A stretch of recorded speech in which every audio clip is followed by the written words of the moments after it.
오늘은 에베소서 2장 1절부터 10절까지 그리스도 안에서 살리시다라는 제목으로 말씀을 나누려고 합니다. 에베소서 1장에서 바울은 성도의 가장 큰 축복이 삼위일체 하나님의 택하심과 구속하심 그리고 성령의 인치심이라고 했습니다. 이것을 통해 또 바울은 하나님의 뜻을 깨닫게 해달라고 그렇게 간절히 기도한 거 지난주에 하셨죠? 네, 바울이 그걸 기도한 것입니다. 깨닫게 해달라고, 그렇죠? 네. 그리고 바로의 기도가 또 그렇게 이루어지고 있습니다. 지금 우리 가운데서도 여러분 제 기도가 맨날 그런 기도란 거 말씀드렸죠? 네. 네. 에베소서 2장에서는 바울이 성도의 정체성에 대해서 알려줍니다. 바울은 본문 에베소서 2장 1절부터 10절에서 죄와 영적 죽음이라는 하나님의 진노의 대상이었던 이방인 성도들이, 에베소는 이방인 지역인 거 말씀드렸죠? 네, 하나님의 은혜로 인해 구원을 받는다는 것을 상기시킵니다. 바울은 본문을 통해서 하나님이 그 죽은 자들이었던 에베소 성도들이 하나님의 그 사랑과 긍휼로 죽음에서 영원한 생명을 얻고 승천하신 그리스도와 함께 에베소 교회 성도들이 하나님의 영광에 참여할 소망을 주고 있습니다. 1절 여러분 또한 여러분의 허물과 죄로 죽은 사람들이었습니다. 이렇게 되어 있습니다. 1절과 3절에서는 그리스도를 믿기 전에 옛사람이었던 것에 대해서 설명합니다. 여기서 여러분은 누구겠습니까? 에베소 교회의 성도들이고, 여러분 우리가 들어갈까 안 들어갈까요? 우리도 들어갑니다. 예, 성도들에게 보낸 편지입니다. 허물과 죄로 죽은 사람들이라고 합니다.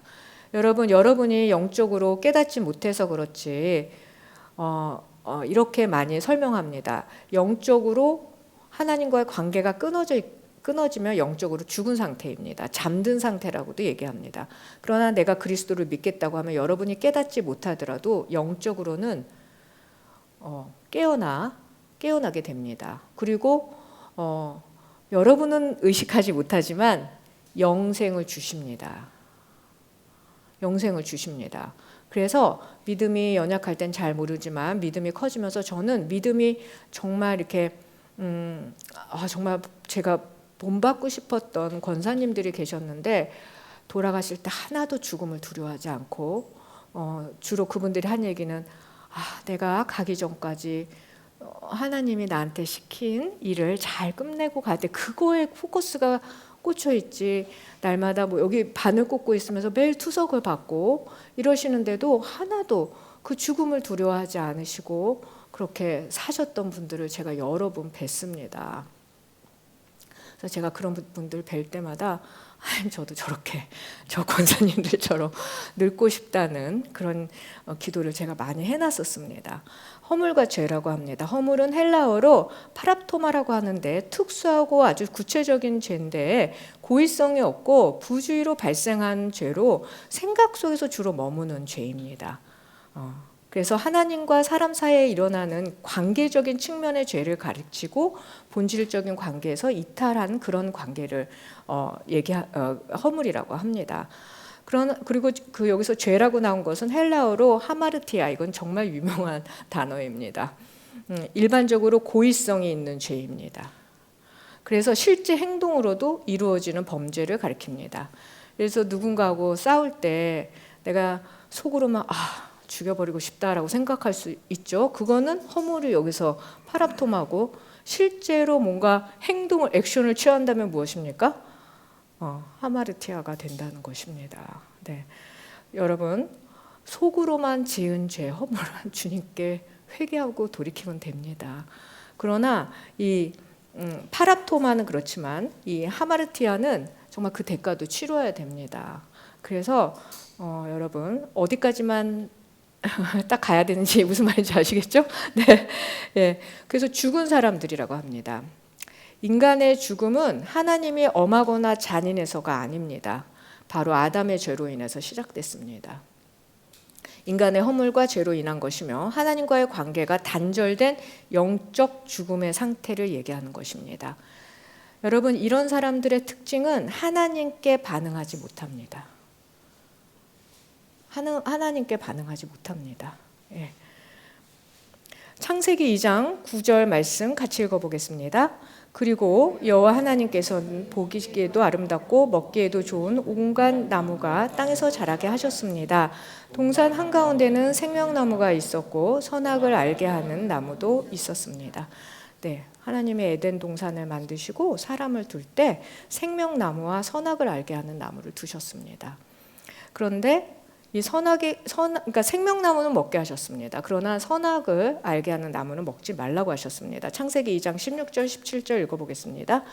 여호와 하나님께서 아담에게 명령해 말씀하셨습니다. 너는 이 동산에 있는 각종 나무의 열매를 마음대로 먹을 수 있다. 그러나 선과 악을 알게 하는 나무의 열매는 먹지 마라. 그것을 먹는 날에는 내가 반드시 죽을 것이다. 여러분, 그래서 생명나무를 열매를 먹으면 계속 하나님과 함께 영생을 살 수 있었던 상태가 바로 죄 이전의 상태였습니다. 그러나 선악과를 먹음으로써 어떻게 됩니까? 반드시 죽었는데 뭐가 됐습니까? 하나님과의 관계가 단절된 것입니다. 영적인 죽음입니다. 그리고 창세기 3장 24절도 같이 읽겠습니다. 하나님께서 그 사람을 쫓아내시고 에덴 동산 동쪽에 그룹들과 회전하는 칼에 불꽃을 둬 생명나무로 가는 길을 지키게 하셨습니다. 여러분, 생명나무를 계속 먹으면은 죄인으로 계속 죄를 짓고 영생을 사는 것입니다. 생명나무를 못 가게 거기를 차단하신 것입니다. 그래서 우리는 죽음이 뭐가 된 것입니까? 죄의 대가를 죽음으로 치르게 된 것입니다. 이게 성경에서 말하는 인간의 형편입니다. 그리고 또 하나 골로새서 2장 13절도 읽어보겠습니다. 여러분은 죄와 육체의 무할례로 죽었으나 하나님께서 우리의 모든 죄를 용서하심으로 여러분을 그리스도와 함께 살리셨습니다. 여러분, 그래서 죄와 육체의 그 무할례로 죽을 수밖에 없는 이방인이었던 골로새 교회에 보낸 편지입니다. 하나님께서 우리의 모든 죄를 용서하심으로 십자가로 용서하신 것입니다. 그리고 여러분을 그리스도와 함께 살리셨습니다. 그리스도의 부활은 여러분, 이거는 정말 굉장한 의미입니다. 이건 뭐냐면 나에게 영생이 보장된 것입니다. 내가 믿는다면. 그거에 대한 보장입니다, 여러분.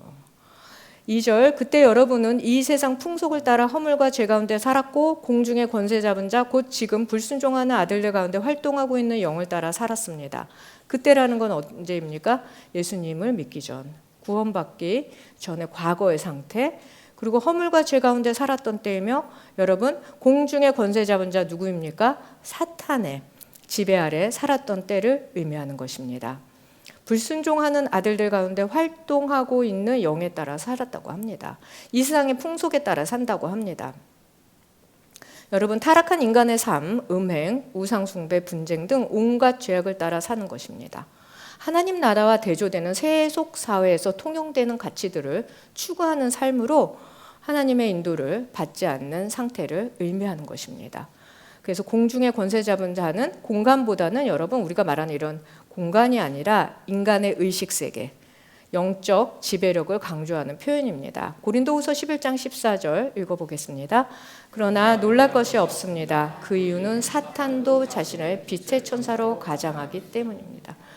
여러분, 사탄은요, 빛의 천사로 가장해요. 여러분, 6개, 7개는 맞고 하나를 틀어서 사람들을 미혹시키고 그런 짓도 많이 합니다. 여러분, 우리가 맨날 거짓말하는 사람은 어떻게 믿습니까? 그렇죠? 그러나 다 맞게 말하고 하나를 거짓말하는 사람은 믿습니다. 그런 식으로 합니다. 사탄이 가장 교묘하게 사용하는 방법입니다. 고린도후서 4장 3절에서 4절도 읽어보겠습니다. 우리의 복음이 가려져 있다면 그것은 멸망하는 사람들에게 가려져 있는 것입니다.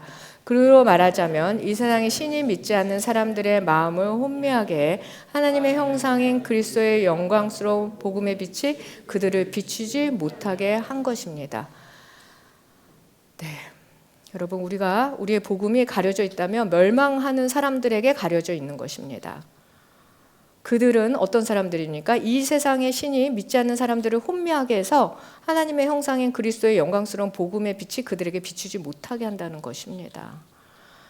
여러분, 그래서 우리가 정말 하나님의 빛을 전하는 자들로 살아야 하는 것입니다.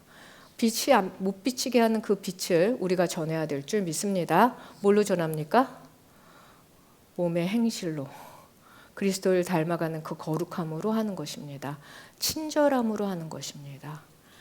사랑으로 하는 것이고 배려와 환대로 하는 것입니다. 불순종하는 아들들은 히브리적 표현입니다, 여러분. 그래서 사단의 영향력 아래 있는 사람들을 의미합니다. 구약에 여기서는 이스라엘 백성을 의미하는 것입니다. 히브리서 4장 6절을 읽어보겠습니다. 이와 같이 이제 어떤 이들에게는 저 안식에 들어갈 기회가 남아있지만 복음을 먼저 들은 사람들은 불순종으로 인해 들어가지 못했습니다. 예수님을 누가 죽였습니까? 종교 지도자들과 유대인들이 죽였습니다. 그들을 뭐라고 부릅니까? 복음을 먼저 전해 들은 사람들, 예수님한테 직접 들었습니다. 그런데 회개하는 것이 아니라 이를 갑니다. 저거 어떻게 죽이지? 이런 생각을 합니다. 그러나 어떤 이들에겐 저 안식에 들어갈 기회가 남았을 때 우리에게는 정말 이방인에게는 남아있는 것이었습니다. 3절, 그때는 우리도 다 그들 가운데 속해 육체와 마음이 원하는 것들을 행하며 육체의 욕망대로 살았습니다. 우리도 그들과 마찬가지로 태어날 때부터 진노의 자녀들이었습니다. 우리도 다 그들 가운데라고 합니다. 바울이 깨달은 게 뭐냐면 율법을 지킨다고 하나님이 구원한 것이 아니라 정말 하나님을 마음에서 믿어야 된다는 걸 깨달은 것입니다. 이방인에게만 국한하는 것이 아니라 유대인들도 이 세상의 허물과 죄 가운데 살고 사탄의 지배를 받고 있었다는 의미를 얘기해 주는 것입니다. 로마서 3장 9절에 이렇게 나와 있습니다. 같이 읽어보겠습니다. 그러면 무슨 말을 해야 하겠습니까? 우리가 더 낫습니까? 결코 그렇지 않습니다. 유대 사람이나 그리스 사람이나 다 죄 아래 있다고 우리가 이미 선언했습니다. 여러분, 우리가 다 죄 아래 있습니다. 지금도 이 세상에 권세 잡은 자에 의해서 그렇게 살아가고 있습니다. 그러나 우리는 예수 그리스도의 빛의 갑옷을 입고, 그렇죠? 예수님의 그 다스림을 받는 우리가 되어야 될 줄 믿습니다. 그때 당시 여러 교회에서 유대인들이 또 이런 믿는 유대인들이 또 막 갈등을 일으키고, 왜냐하면 율법적인 거를 한 번에 못 끊어내는 것입니다. 예습관을. 그러니까 그런 걸로 막 이방인들을 정죄하고 이런 일들이 많았을까요? 적었을까요? 꽤 많았습니다. 네. 그래서 바울도 굉장히 공격을 많이 받습니다. 유대인들한테서. 또 믿는 유대인들한테서도 공격을 받습니다. 그래서 뭐라고 합니까? 유대 사람이나 그리스 사람이나 다 뭐라고 합니까? 죄 아래 있는 것입니다. 여러분, 우리가 세상을 바라보면서 우리는 구원받았는데 저 사람들은 이제 다 멸망으로 간다, 이렇게 생각하시면 안 됩니다. 우리도 그럴 수밖에 없었는데 우리가 구원을 받았으니 저들을 위해서 우리가 복음을 전해야 되고 정말 삶으로 보여줘야 된다는 생각을 하는 것이 성도일 줄 믿습니다. 네, 그 다음에 요한복음 8장 7절에서 9절을 같이 읽어보겠습니다. 그들이 계속 질문을 퍼붓자 예수께서 일어나서 그들에게 말씀하셨습니다. 너희 가운데 죄 없는 사람이 먼저 이 여인에게 돌을 던지라. 그리고는 다시 몸을 굽혀 바닥에 무엇인가를 쓰셨습니다.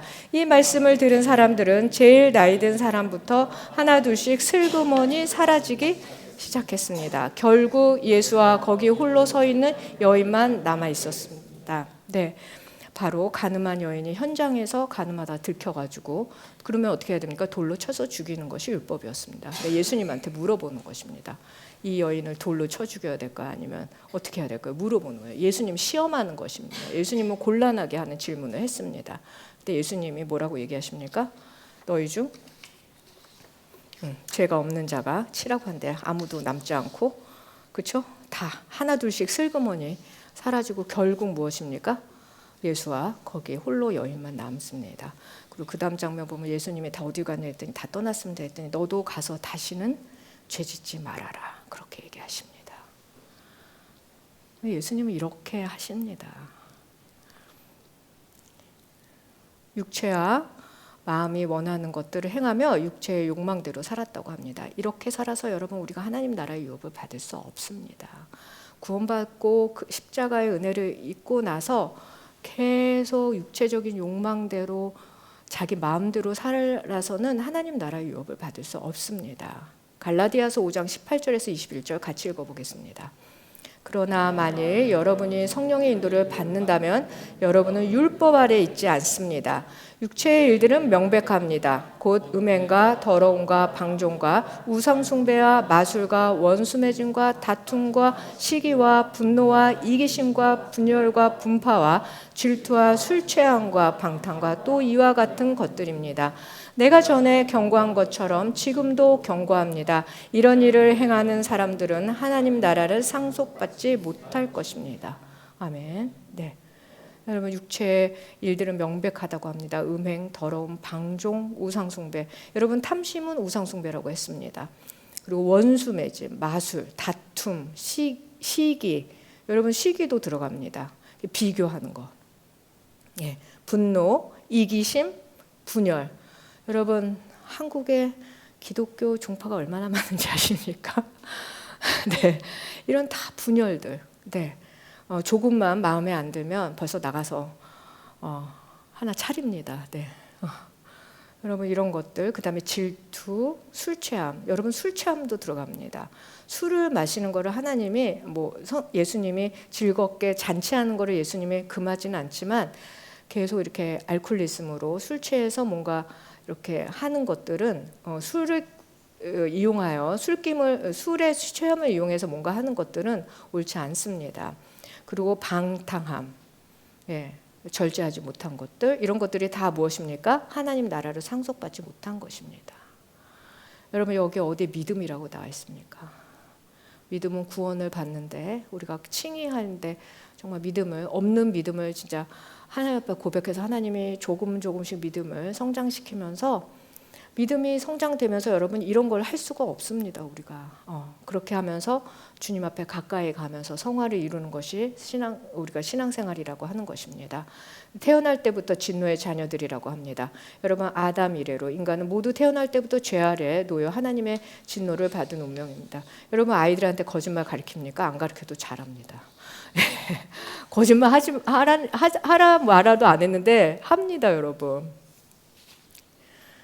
여러분 정말 우리가 성선설, 선악설 저는 그런 거 학교에서도 배우고 다 했지만 뭔진 모르지만 애들도 안 시켜도 거짓말 다 합니다.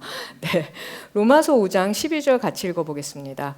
그러므로 한 사람으로 인해 죄가 세상으로 들어오고 또 죄로 인해 죽음이 들어온 것 같이 모든 사람이 죄를 지었으므로 죽음이 모든 사람에게 이르렀습니다. 여러분 한 사람 아담으로 인해서 죄가 들어온 것입니다. 그리고 로마서 5장 14절의 첫 번째 문장만 읽어보겠습니다. 그러나 아담 시대부터 모세 시대에 이르기까지 아담의 범죄와 같은 죄를 짓지 않은 사람들에게까지 죽음이 왕노릇했습니다.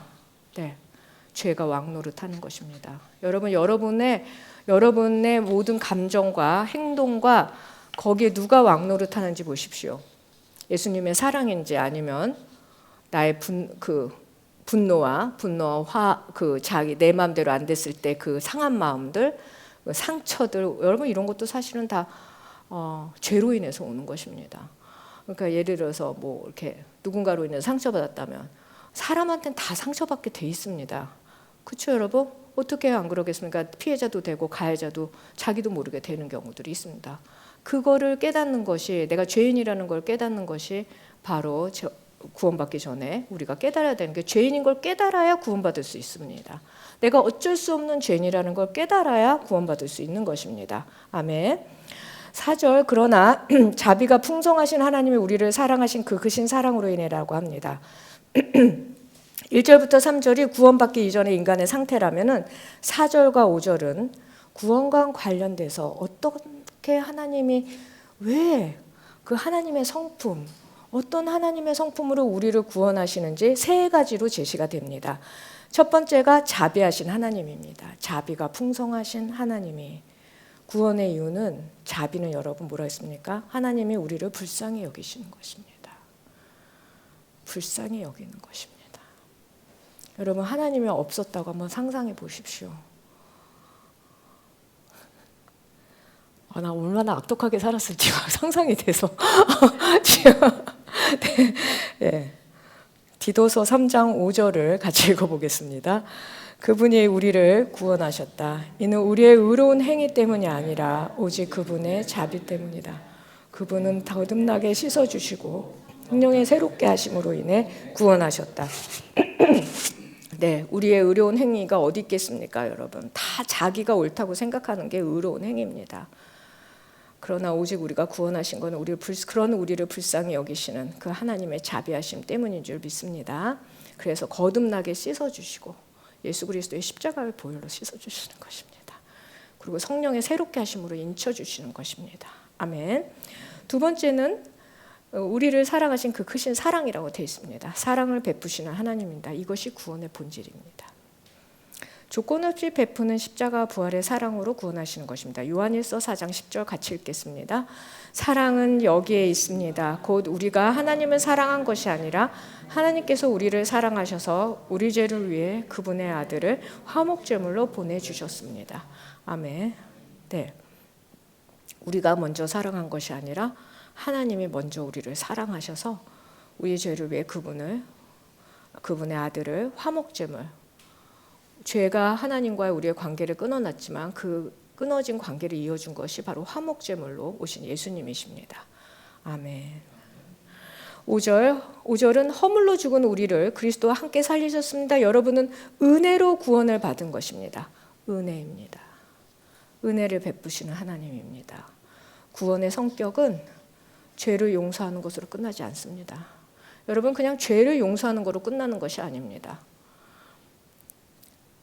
영생을 주시는 구원의 은혜입니다. 다시 생명나무의 열매를 우리에게 주시는 것입니다. 로마서 3장 24절 읽어보겠습니다. 그러나 그리스도 예수 안에 있는 구속으로 인해 하나님의 은혜로 값없이 의롭다는 인정을 받았습니다. 네, 우리는 아무것도 우리의 구원에 대해서 한 것이 없습니다. 허물로 죽은 하나님과 영적으로 단절된 그 상태를 하나님 스스로 다시 이어주시는 것입니다. 그리스도와 함께 살리셨다고 합니다. 그리스도의 부활로 성도들은 영적으로 부활하는 것입니다. 새로운 생명으로 거듭나는 것이고 이것은 단순히 도덕적 회복이 아닙니다, 여러분. 새로운 창조로 새로운 인간이 되는 것입니다. 이스라엘 백성이 그 율법을 줬을 때 이스라엘 백성이 구약 내내 하지 못하니까 새 생명을 주시는 것입니다. 새 사람, 뉴맨으로 주시는 것입니다. 우리를 그렇게 바꾸시는 것입니다. 여러분, 그것을 깨달아 아시길 바랍니다. 6절, 그리고 그리스도 예수 안에서 함께 일으키시고 함께 하늘에 앉히셨습니다. 여러분, 함께 일으키다는 것이 바로 부활입니다. 여러분, 5절과 6절에서 함께 살리고 함께 일으키고 함께 앉히다가 이렇게 연결이 됩니다. 여러분, 칭의 살리셨습니다. 함께 일으키시고 새 사람으로 줘서 성화의 과정, 거룩이 임하게 하셨습니다. 함께 앉히십니다. 어디에 앉히십니까? 영화입니다. 마지막 때 예수님 재림하실 때 어디에 앉히시는 것입니까? 보좌에 같이 앉는 것입니다. 자녀 삼으셨기 때문에 상속권을 주셨기 때문입니다.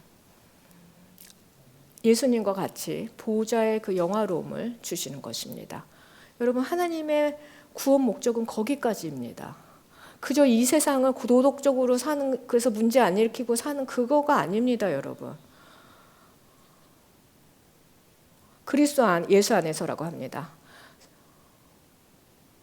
예수님과 성도의 관계성으로 예수 그리스도의 십자가 부활로 인해서 칭의, 성화, 영화의 모든 과정에서 성도는 그리스도와 함께 연합해서 함께하는 것입니다.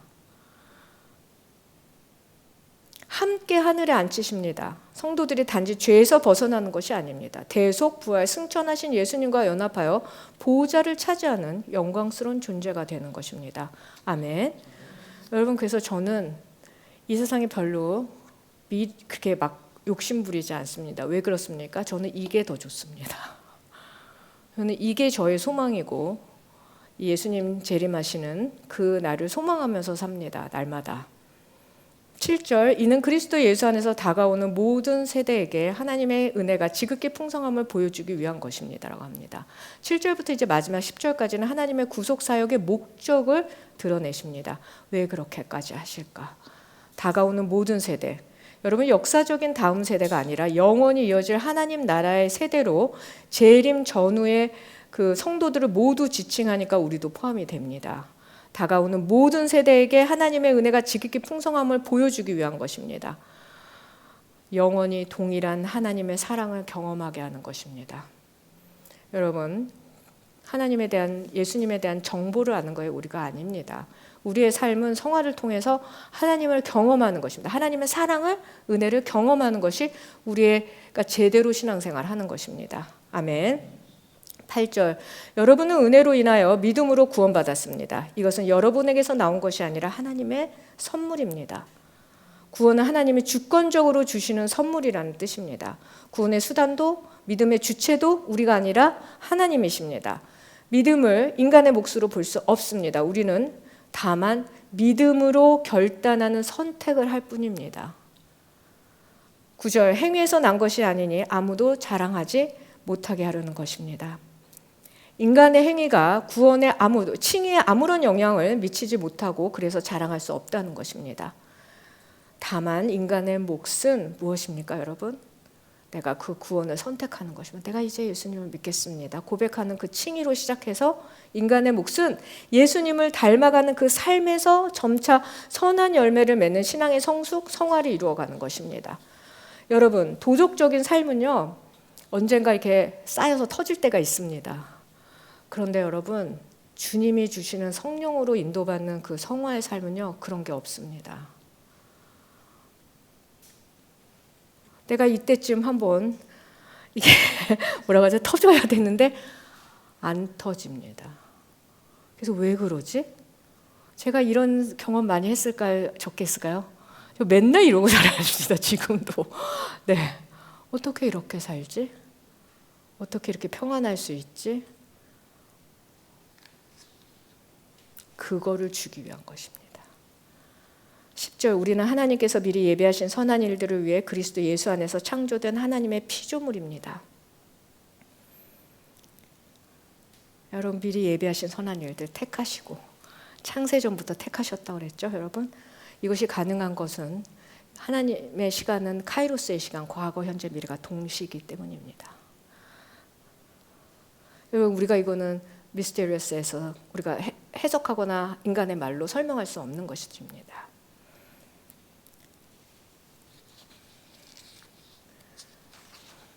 미리 예비하신 선한 일들, 하나님이 창조할 때부터, 아담을 처음에 창조하시면서부터 인간에게 마땅히 해야 하기를 바라시는 일들이 있었습니다. 바로 세상을 잘 다스리는 것이었습니다. 그리고 하나님을 영화롭게 하는 것이었습니다. 하나님이 왜 우리에게 입술을 주셨다고 합니까? 하나님을 찬양하라고 줬다고 하십니다. 그거를 받으시려고 했던 것입니다. 그거를 같이 나누기 원하고 친밀한 관계를 원하셨던 것입니다. 그래서 인간의 죄로 인해 그것이 깨졌기 때문에 어떻게 하시는 것입니까?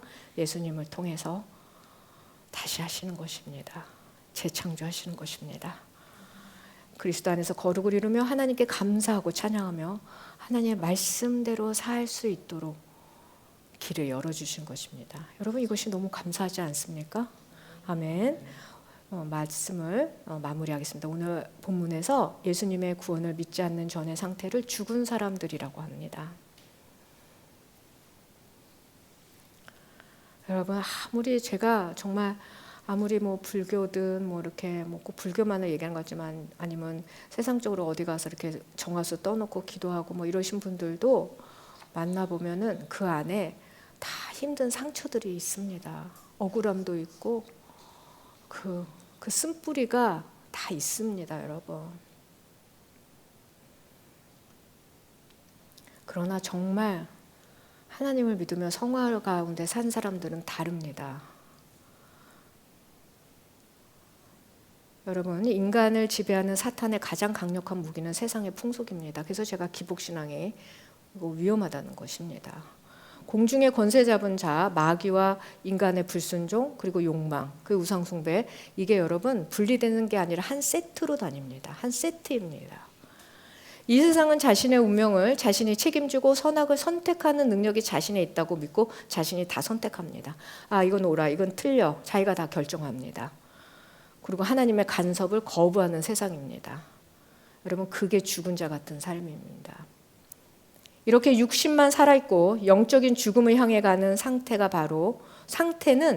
바로 자비와 사랑이 많으시고 은혜로운 하나님의 성품으로 영생의 구원을 받는 것입니다. 골고다의 십자가의 구속하심으로 하나님의 구원을 이루시고 재창조를 이루시는 것입니다. 요한일서 2장 15절 16절을 같이 읽어보겠습니다. 여러분은 이 세상이나 세상에 있는 것들을 사랑하지 마십시오. 누구든지 세상을 사랑하면 아버지의 사랑이 그 사람이 있지 않습니다. 이는 세상에 있는 모든 것들, 곧 육신의 탐욕과 안목의 정욕과 세상살이의 자랑은 아버지에게서 온 것이 아니라 세상으로부터 온 것이기 때문입니다. 여러분, 하나님이 우리가 좋아하는 것을 억지로 못하게는 하지 않습니다. 그러나 그것이 하나님에 대한 사랑보다 앞서서는 안 된다는 그 얘기를 하는 것입니다. 하나님에 대한 사랑보다 앞서면 그것이 우상숭배가 되는 것입니다. 여러분, 그래서 누구든지 세상을 사랑하면 아버지의 사랑이 그 사람 안에 있지 않다는 것은 하나님보다 더 사랑하는 것이 내 안에 가득한 사람들을 얘기하는 것입니다. 여러분, 그래서 이 세상이나 이 세상에 살아있는 있는 것들 너무 사랑하지 말라는 이야기입니다. 하나님에 대한 사랑이 먼저라는 것입니다. 그것이 하나님이 무슨 욕심이 많아서 그 있잖아, 꼭 자기가 사랑받아야 되는 이런 사람들 같이 상상하시면 안 됩니다. 하나님 그러신 분 아닙니다. 우리를 위한 것입니다. 우리가 하나님보다 더 사랑하는 것이 있으면 우상 숭배가 되기 때문인 것입니다. 그리고 구원은 성도의 주관적인 경험이 아닙니다, 여러분. 예수님의 부활로 근거한 하나님의 선물인 것입니다. 베드로전서 1장 3절에서 4절 읽어보겠습니다. 우리 주 예수 그리스도의 아버지 하나님을 찬양합니다. 하나님께서는 그분의 풍성하신 긍휼을 따라 우리를 거듭나게 하시고 예수 그리스도를 죽은 사람들로부터 살리시며 산 소망을 얻게 하심으로 여러분을 위해 하늘에 쌓아둔 썩지 않고 더러워지지 않고 쇠하지 않는 유업을 얻게 하셨습니다. 아멘. 여러분, 정말 하늘에 쌓아둔 썩지 않고 더러워지지 않고 쇠하지 않는 그 유업, 영원한 유업, 하나님 나라를 소망하시길 바랍니다. 그리고 사도행전 8장 20절도 같이 읽어보겠습니다. 그러나 베드로는 그에게 이렇게 대답했습니다.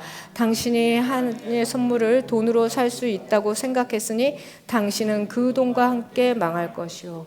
여러분, 하나님의 선물은 돈으로 사는 것이 아니라 그냥 받는 것입니다. 거저 받고 또 내가 거저 줄 수 있는 것이 가장 바람직한 상태로라고 말할 수 있습니다. 비록 우리의 구원이 우리의 행위를 근거로 하여 시작되지는 않습니다. 자격 없는 자에게 주시는 은혜의 풍성함에 대한 감격과 감사함으로 나타나는 것이 바로 우리의 순종입니다. 여러분, 하나님께 정말 감사한 사람들이 순종하는 것입니다. 감사함이 없는 사람은 순종 억지로 해봤자 힘만 듭니다. 정말 하나님께 내가 감사하고 있는지 보십시오. 내가 세상의 것들을 더 주셔야 감사할 텐데 이러고 있는지, 아니면 나는 정말 지금 주신 것으로도 감사하고 다른 무엇보다 구원이 나에게 주신 가장 큰 축복이라는 것을 내가 감사함으로 하고 있으면 그러면 순종하게 되어 있습니다. 우리의 순종은 하나님이 주신 새로운 생명을 가진 새 사람답게 변화한 삶으로 증명됩니다. 여러분의 변화한 삶으로 증명됩니다. 종교 행위로 증명되지 않습니다. 그래서 여러분, 그렇게 해서 그 모든 구원 사역을 이루신 하나님께 영광이 되는 것입니다. 그러니까 지금 보니까 하나님이 보면서 기뻐하시는 것입니다. 내가 우리 성자, 내 아들을, 외아들을 그렇게 희생해서까지 했더니 저 아이가 새 생명을 얻고 내 아들이 되고 내 딸이 되고, 그리고 예수 그리스도를 닮아 사는 삶으로 거르고 이루며 나를 기쁘게 하는구나. 이게 바로 하나님의 영광이 되는 여러분인 줄 믿습니다. 아멘.